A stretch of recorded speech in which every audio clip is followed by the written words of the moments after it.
Patayin mo na, Dar! Baka sumabog! Makapaldar! Nakain na langis, wala to. Ganyan talaga yan, boss? Hindi, ngayon lang nakusok yan. Patay ka na. Yo! Ay, kumatok. Ay, walang... May palyas eh. ano kaya ang cost niyan? Pwede Cost of yung death? valve seal, pwede nga Hi everyone!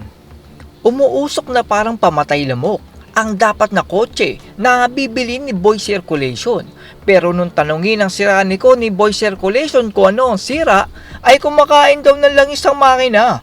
Sa video na ito ay panoorin natin ang kamuntikan ng mapuntang sasakyan kay Boy Circulation at ibibenta ito ni Boy Circulation sa mga buyer na walang kaalam-alam sa sasakyan. Panoorin natin ang video na ito. Nagsimula ang video sa pag-check ni Boy Circulation ng isang sasakyan na talaga namang garanti sabog. So, for checking lang tayo mga boss dito sa Chevrolet Sonic. Ano ba model nito, boss? 2014. 24. Kompleto naman. Ay, naka-register na ako. Oh, registered yan. Ang binili ko yan yung gulong. Bago na rin mga kulong. Oo, yun. Nung May lang ata yung last year, mami, no? Nung May. nyo, no? Scanner. Ano to? Tuligod. Scanner. Hawa mo to. Doy, hawa mo to, Doy. Doy. Ayan. For checking tayo mamaya na lang ulit mga boss na. Palyado. Oh, Kaliado, no? Maya-maya ay umusok na ang tambucho at maririnig na kumakatok ang makina. Ang sabi naman ng siraniko ni Boy Circulation ay kumakain ng langis ang makina. lakas na usok. Grabe. Patay tayo dyan. Ganyan talaga yan, boss? Hindi, ngayon lang nakusok yan. Patay ka na. Yo! Ay, kumatok. Ay, Walang langis yan, day. patay. Paano wala langis? Tignan mo. Wala kang langis yan. Baka may tagas. Nagpakitang gilas agad ah. Walang langis. Mayroon. Meron, ba't mausok? Patay. Usok. Kumain ng langis ka mo. Ayun na nga oh. Mainit din to eh. Pagtingin ako. Kumain ng langis. Hindi lang umusok ko. Oo nga ano. Naglambing agad boss ah. Maayos pa daw itong sasakyan noong umaga. Pero paano kung kay Boy Circulation inabot ito? Dahil walang alam ang siraniko ni Boy Circulation. Panigurado ibibenta ito sa mga buyer at bahala na yung mga buyer kung paano ito ipapaayos. Oo. Wala, baka ayaw talaga magpa-uwi. Ayaw talaga dami ng tagas pala. Sa kaya nagagaling yan? Patay ka. Sa cylinder head yan. Ha? Cylinder head. Patay ka. Bigla umusok no? Ako tiis ka rin. Sabi ko uli iskaling. Ba't biglang umusok kaya boss? Tingin mo ano kaya nangyari? Ano kaya nangyari boss? Ha? Hindi ko rin alam. Ba, ikaw ata may kasalanan eh. Pati tayo dyan. Pati tayo dyan. Ito, boss yun. Namin kanina umaga to. Nagkain talaga ng langis na. Ayun, bigla nga siya namalya. Hala, Ayun o. patayin mo na Dar, baka sumabog. Patay mo na. Makapaldar. Nakain na langis. Wala to. Nakain na langis. Patay. Ano, puta smoke Belgian na to. Dar, tara na. Nakain na langis. Oo. Wala. Yeah, boss. Naglambing agad eh. Smoke Belgian pa tayo dito. Ay, sorry. Patay, ilan. May tawag ko lang. Kasi kanina umaga gamit pa namin ito. Tinanong naman ang chief siraniko ni Boy Circulation pero ang sinabi niya ay kung ano-anong pyesa na hindi naman din siya sigurado. Yan ang dahilan kaya puro sira ang sasakyan ni Boy Circulation dahil itong siraniko nila ay wala din naman palang alam. Ano kaya mga possible niyan, Doc? Pag mga ganyan pangyayari. Hindi pa natin maano pero sa lakas ng usok niya. Anong tama niyan? Tama sa leg? May palyas eh. Ano kaya ang cost niyan? Pwede Cost of yung death? valve seal, pwede nga ano. Nasa magkano kaya bus niyan? Bagay? Ayun, patay tayo dyan. Huwag mo nang Ano, sige, okay na. Hindi na Hindi yan. uli ito. Hindi ako magtatangka na. Kumbaga. Kala ko nga cold start eh. Oo, kanina nga oh. Grabe po. Katakot talaga no. Oh, Okay. may tutulog ko na ako. Sakit niya yan. Smoke belching na nga. Tara. Paalam mo na kayo. Ayaw nga, hindi. Magpapaalam na tayo, Dar. Paalam ka na kay boss. Smoke belching, oh. Lakas na.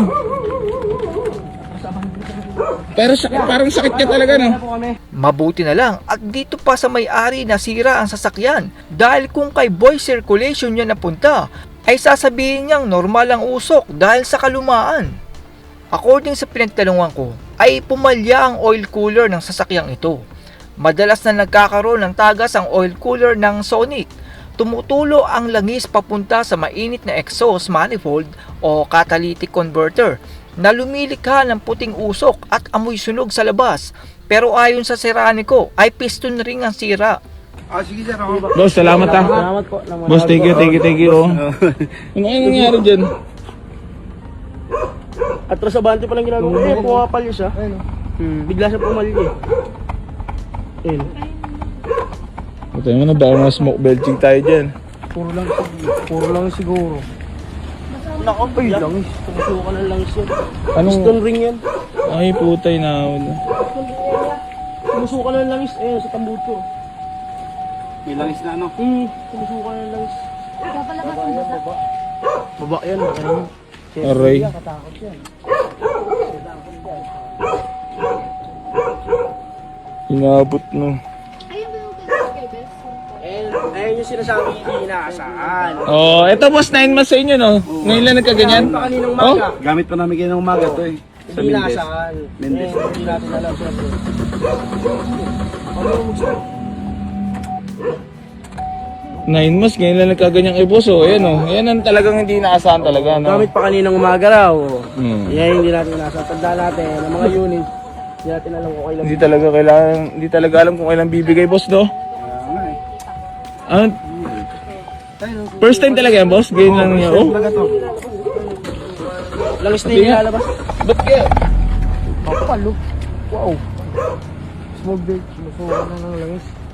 Stone ring. Ngayon lang ako nakakita dyan, kaya parang na-curious ako, eh. Giyosi. Hindi, para magkaroon lang din knowledge yung iba, di ba? Na yan, biruin mo ilang months kay boss, oh. Check kasi natin mga boss, so bigla nagkaganyan habang chinecheck natin. Hindi naasahan. Ngayon lang yan, boss, nangyari talaga? Lumalabas sa stambuto. Ayun o. Pag sinaba natin dito. Ayun, puro langis na langis na. Basang basa na. Ano yung baba na makina niyan? Baba na. General overall. Blow by na kumbaga yung Change on. Change oil pala yan. Hindi change oil, change oil. Ayun o. Ayun, bigla siya nakamalima. Sa uli ay umalis na itong si Boy Circulation dahil hindi rin kaya ng kanyang mga Serranico ang ganyang klaseng sira. Sa ating pong mga kababayan ay mag-iingat po kayo kung makikita nyo po sa garahe ni Boy Circulation ang bulo na sasakyan na yan. Ang napansin ko dito sa Pilipinas ay binibenta ang mga sasakyang luma dahil sa malalang sira at malaki na ang magagastos kung ipapagawa pa nila. Kaya sa halip na ipagawa nila ay ibinibenta nila ito sa buy and sell na pamigay na presyo. Basta lang may dispatchanan nila ang sasakyan at hindi na sila mamroblema. Mabuti sana kung ang makakabili ay mekaniko na buy and sell. Magagawa kasi ng magaling na mekaniko kung ano man ang sira ng sasakyan.